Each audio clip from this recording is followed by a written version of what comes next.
ferme les yeux et puis on se concentre sur la prière. Prions. Jésus, merci pour ce beau dimanche. Merci de nous avoir accompagnés jusqu'ici. Merci de donner ton Esprit Saint à chacun des enfants ici afin qu'ils puissent apprendre ta parole et de les garder dans le cœur afin qu'ils puissent traverser la vie avec toi et en ta présence. Au nom de Jésus. Amen. Tout le monde va bien? Oui. Alors aujourd'hui, les textes qu'on va lire se rapportent sur deux différentes paraboles, mais moi, ce que je vais partager avec vous aujourd'hui, c'est la parabole des deux fils. C'est le titre de la parabole. Est-ce que quelqu'un connaît qu'est-ce que ça veut dire, une parabole? Non, ça ne vous dit pas grand-chose, c'est pas grave. On va apprendre. Et qu'une parabole, c'est une façon que Jésus a utilisée pour essayer de transmettre qu'est-ce qu'il voulait enseigner aux gens. Il utilisait des exemples simples, des exemples de la vie, pour que les gens puissent comprendre qu'est-ce qu'il veut transmettre, pour que les gens puissent comprendre sa volonté. Alors on appelle ça les paraboles. D'accord?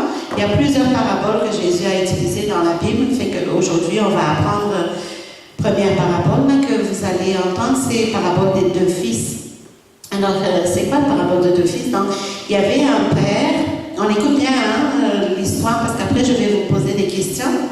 Alors, il y avait un père qui avait deux fils et ce père, lui, il avait un champ de vigne.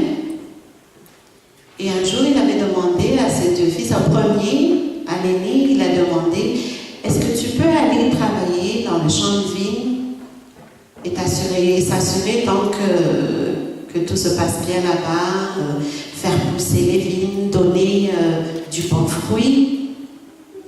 Et le premier, il a dit non, je ne veux pas y aller. Alors le père, il n'avait pas le choix, mais il a dit, ok, je vais demander à ton autre frère.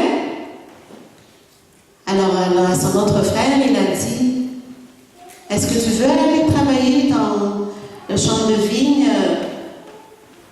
m'aider à produire des fruits là-bas? Et puis le deuxième, sans hésitation, il avait dit, oui, je vais y aller. Mais qu'est-ce qui s'est passé par après? Le premier, l'aîné à qui il a demandé, celui qui a dit non, après il est allé réfléchir un petit peu et puis il a dit est-ce que c'est correct? Qu'est-ce que je fais à mon papa? Est-ce qu'il m'a demandé d'aller travailler? Puis moi j'ai dit non.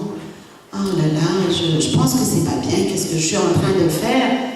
Je vais quand même y aller parce que je veux aider mon père. Alors il a regretté qu'est-ce qu'il a dit et il est allé dans le champ de vigne, il a travaillé fort là-bas, puis il a donné de bons fruits. Ça a donné des bons fruits par après. Et le deuxième qui a dit oui tout de suite à son papa, lui il a dit oui, mais après il n'est même pas allé, il a fait autre chose. Qu'est-ce qui s'est passé alors? Il n'a pas tenu sa promesse, n'est-ce pas? Oui. Alors d'après vous, le papa était fier de qui? Du premier ou du deuxième?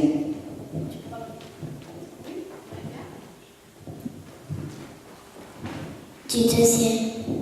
Du deuxième. Donc le premier, on va dire, le premier c'est celui qui a dit non, mais après il a travaillé. Et le deuxième, il a dit oui, mais en fin de compte, il n'a pas travaillé. Alors, le premier ou le deuxième qui est bon? Oui. Le premier, parce qu'il est allé travailler. Et c'est ça que son papa voulait, c'était le résultat. Peu importe qu'il a dit non au début, mais il est allé travailler quand même, puis il a donné des bons résultats. D'accord? Est-ce que tout le monde a compris un petit peu l'histoire? Alors, c'est ça.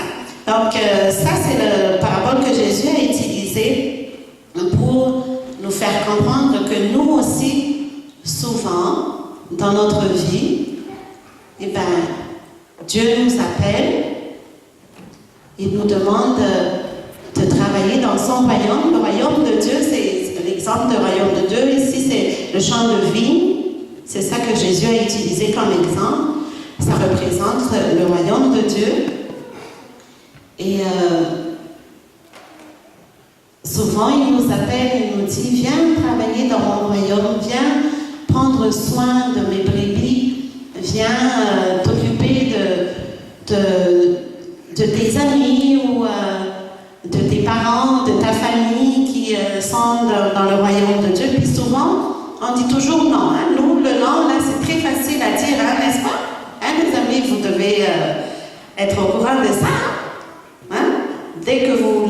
moi, je pense que les premiers mots que vous savez dire, c'est non.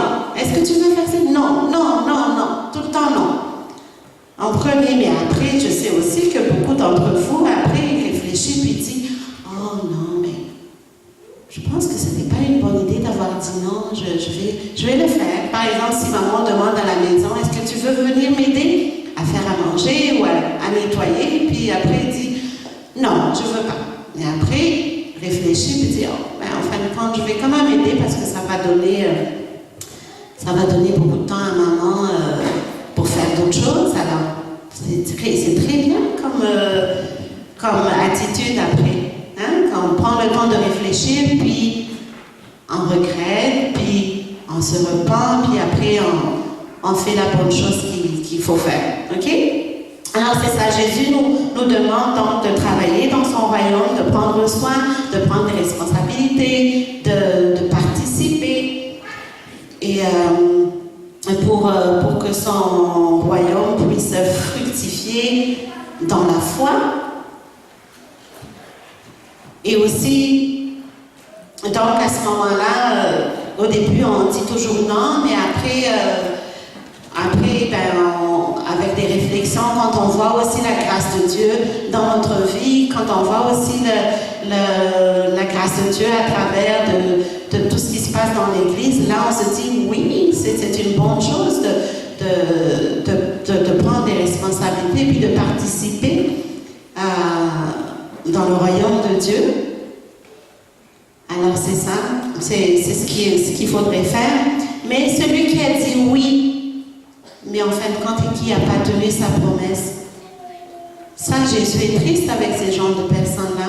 Parce qu'il dit oui, peut-être qu'il a dit oui à cause de ses amis, non, parce que mon copain, lui, il va aussi à l'église, parce que ma famille va à l'église, alors j'ai pas le choix, je veux pas, je vais être gênée de ne pas y aller, je vais être gênée de ne pas prier, alors je vais y aller quand même, je vais y aller.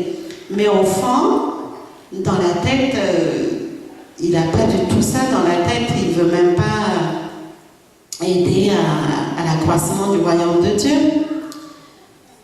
Donc Jésus pourrait être triste pour ces genres de personnes-là. Quand on donne une promesse, ça c'est très important pour vous aussi, n'est-ce pas? Quand on fait une promesse, on le tient, n'est-ce pas? Sinon, on devient des menteurs. Hein? Si on dit oui, mais après on ne fait pas, là c'est pas bon. Donc c'est ça. Je vais écouter un petit peu l'histoire parce que c'est très long. Mais le but du parabole, donc, c'est vraiment d'essayer aussi de donner de l'espérance. Hein? C'est un enseignement que Dieu nous donne, que Jésus nous a donné, afin qu'on puisse changer les choses qui ne vont pas dans notre vie. Alors avec cette parabole-là, Jésus nous invite qu'il y a encore une espérance. Même si on a dit non, non, non, non, non, il nous donne encore la chance, à travers son Fils Jésus qui est allé sur la croix pour nous sauver. Il nous donne la chance de nous repentir. Il nous donne la chance encore d'essayer de changer notre route. Donc, il nous donne de l'espérance. Et donc, c'est ça. On va s'arrêter là. Puis j'espère que au cours de votre vie, vous allez prendre le temps de réfléchir un peu quand vous dites non, là. Prenez le temps de réfléchir, peu importe la situation. Si vous dites non à quelque chose qui est mal, là oui, vous avez raison de dire non. Mais si vous dites non sans avoir pensé, est-ce que c'est bien? Peut-être que si je dis oui, ça pourrait changer quelque chose. Ça pourrait sauver mon ami, ça pourrait rendre heureux mes parents, ça pourrait me faire avancer dans la vie. D'accord? Alors réfléchissez. Avant de dire non, réfléchissez à ce que vous faites. Pour terminer, est-ce qu'il y a quelqu'un qui veut prier pour terminer notre cours? La dernière fois, c'était Haïti, mais comme on avait dit, c'est chacun le tour. Alors, qui veut prier aujourd'hui? C'est très bien qu'Haïti a levé la main, mais les autres aussi, vous êtes capables, n'est-ce pas? Oui? Est-ce que Magica veut prier? Oui. Oui?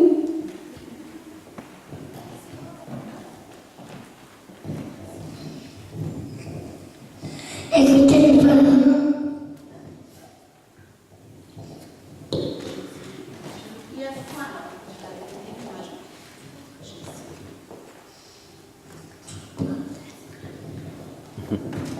Ok, vous allez répéter après moi.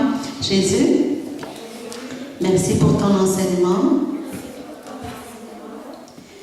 Aide-moi à réfléchir